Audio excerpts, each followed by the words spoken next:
nimada halleeya aad iyo aad bay u fara badan yihiin. waa inaan aad iyo aad uga digtoonaana, waa inaan rabbi subxaana wa tacaala khayrkii wanaagga gaarsiinaa. lama soo koobi karo, laakiin qaybo keliya aan ka tilmaanno. waxa ugu horeeya walaalayaal oo aan tilmaamayno oo walaaltinimada dhalantaana oo dhibaato gaarsiiya waa xasidnimada. shayga xasadka la yidhaahdo waa inaan aad iyo aad isaga ilaalinaa. laakiin bani aadamku way koraan, xasadkana wuu la koraa. alla yaraan badanaa inta ka badbaada xasadka. xasadku waa walaalkaa oo aad tamanisa nimco inay ka baaba'do. waa walaalkaa oo aad tamanisa inay ka baaba'do waxyaabo nimco ah ee markaa uu haystay. xaasidnimadu aad iyo aad bay u xun tahay. rasuulka asagoo noo tilmaamaya ayuu yidhi iyaakum waalxasad, war xasidnimada iska daaya, waayo waxay cuntaa qofka xasanaadkiisa sida uu biyaha dabka u cuno ama cooska qallalan sida uu dabka u cuno oo kale. am yaxsuduuna annaasa calaa maa aataahum allahu min fadli, ma dabkaad ku xasdaysaan wuxuu ilaahay siiye fadligiisa. war ardaygiisara mara oo wax fiican keena ha xasdin ee dadaal ee alla weyddiisa adigana. wartii khayr iyo wanaag gaarta ha xasdin ee adigana rabbi ka weyddiisa subxaana wa tacaala. was'alu allaha min fadlihi. hadimada islaamkaa midda labaad walaalayaal eena loogaga baahan yahay inaan iska ilaalino waxay tahay oo walaaltinimada halleeya waa namiimnimada iyo isku dirdirka. isku dirdirlow jannada alla waa ka mamnuuc. jannada alla ma gala qataad iyo midka dadka isku dirdira. dadaa waxay hawla ka dhigteen zamanadan dambe inay dadka isku diraan. laba qofood kasta oo walaalo ah oo isjecel aan jeclayn, bacdamay xaaladdu saa tahay waxay ka dhex abuurayaan namiimnimo. falaa tudic kulla xallaafin mahiin hammaazin mashaa'in binamiim mannaacin lilkhayri muctadin afiim. sida ilaahay tilmaamay subxaana wa tacaala, ha adeecin midna maanoo isku dirdir badan. aawo dadkii dadka isku dirdiraayay ilaahay ka cabsada. war aawo dumarkii dumarka isku dirdiraayay rabbigiin ka cabsada. war aawo raggii ku dadaalayay inay wax isku diraan rabbi ha laga cabsado. qofka wax lagaaga sheega berisaad uga hor timaada ma laha. haddii waxna laga keeno walaalayaal khayrkii wanaagga aan ku dadaalno. war haddii wax naloo sheega aan been ka dhigno. xataa ha dhacda hadalka laga soo tabiyey inay tiriye wax kama jira dhaha. sababtu waxay tahay rabbi subxaanahu wa tacaala wuxuu khayrka iyo wanaaggu siiyaa qofka dulqaadka badan ee xilmiga badan ee wanaagga ku dadaalay sabirka badan. maya hiblaaye ma ka suura geli karta inay saa i dhahdo adaa been leeyahee orod baxdhe dib damba hadalay kugu keenaysaa ma laha. laakiin haddaan la qaadqaadna ka warrama maxay kaloo i tiri waa waxaan maanta dhahno. ilaa tii hadalka keentay isku daydo waxaan jirin inay sheegto. xaaladda noocaasa waa inaan rabbigeen uga baqna subxaana wa tacaala. alla agtiisa dhibaataa looga gaaraa. qodobka kale ee saddexaad ee laga yaabo inay carawiso ee ay wasaqayso walaaltinimadana dhex taagan waa isku jeesjeeska walaalayaal. waayo inama almu'minuuna ikhwa faaslixuu bayna akhwaykum waاttaquu اllaha lacallakum turxamuun. rabbi wuxuu tiriyey waxyaabaha walaaltinimada dhibaataynaya. yaa ayuha aladiina aamanuu laa yaskar qawmun min qowm, qoom yuusan qoom kale ku jeesjeesin. haddii ilaahay cilmi ku siiyataan cilmiga lahayn ha ku jeesjeesina bar. haddii nin wanaagsan alla ku siiyata aan lahayne ninka ka xumaaday ama aan haysan ha ku jeesjeesina u duceey.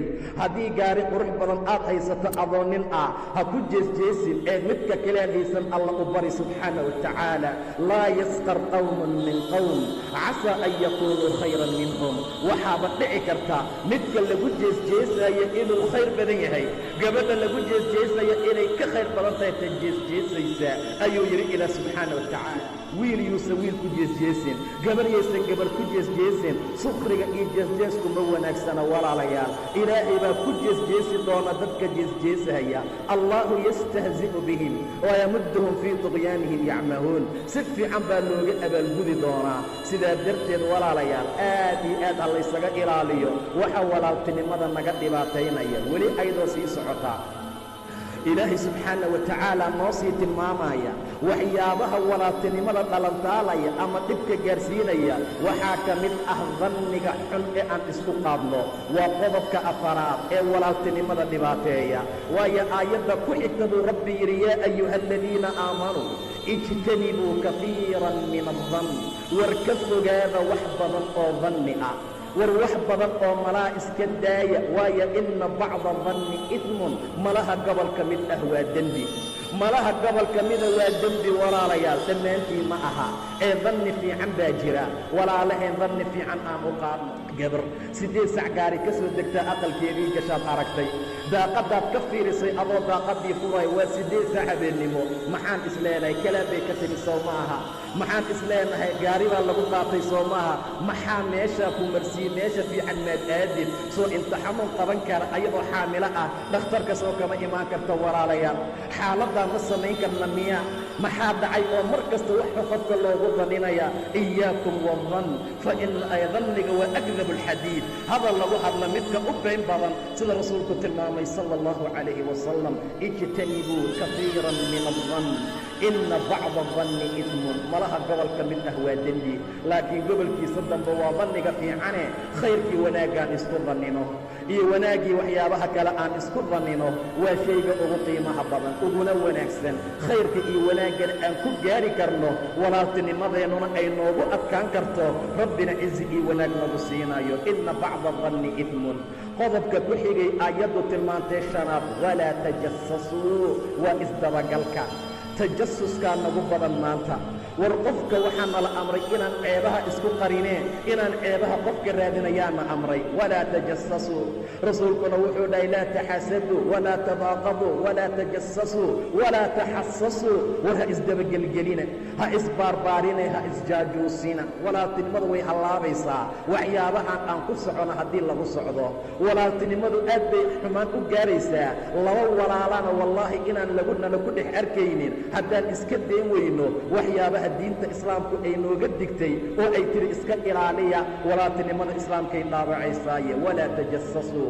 midka kale wuxuu yahay iyo qodobka 6aad waa xanta xantu waxay ka mid tahay waxyaabaha ugu dhibaatada badan ee nagu badan ee caadi noo noqotay maanta walaa yaqtab bacdukum bacda gobolkiin yuusan gobolka kala xamanin ha isxamanina buu dhahay ilaah subxaana wa tacaala sababtu maxay tahay maal buu ilaahay ka bixiyey ayuxibu axadukum an ya'kula laxma akhiihi maytan war ma jecel yahay walaalkaa hilibkiisa oo mayd ah inaad cunto yaa jecel buu dhahay ilaah subxaana wa tacaala war maalka xanta laga bixiye ma sahlana laakiin dhaqankay maanta noqotay xanta qofka aad xamatay xasanaadkaaguu qaadanayaa kii la xantay ka kale xasanaadkiisuu leeyahay war qofkaad xamanayso nin dadka qayrka badnaa ka midee taabiciyiintaa laga sheegaa inuu yidhi waad i xamatay intuu nin yidhi intaan ku xamanayo maan hooyaday xanta buu yidhi xasanaadkeyga intaad adi qaadan lahayd hooyaday may qaadato xaaladdaa waxaad ka fahmaysaa caqliga ku jira dadka gabar gurigeeda fadhiso oo shaaheeda karsanaysa xasanaadkaaga yay qaadane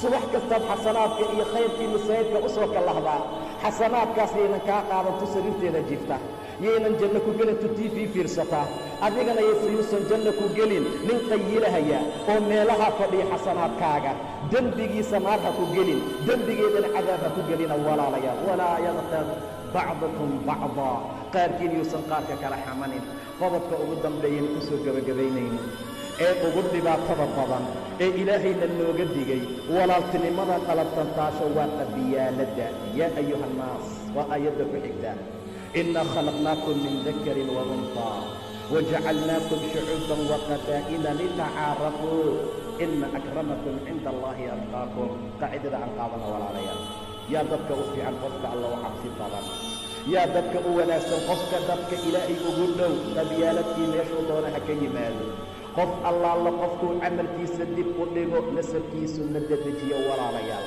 qabiyaalad hadday timaaday naga dhex boodo qof kastaa walaaltinimada islaamka intuu xagga ku tuuro iyo walaaltinimadii qabiyaaladda qaadanaya agtarkeena iyo badankeenuna waa sidaa 2 iyo 3 rabbi u naxariistay maahane subxaana wa tacaala naadir ilaahay u raxmaday maahane qabiyaaladda aad isaga ilaalin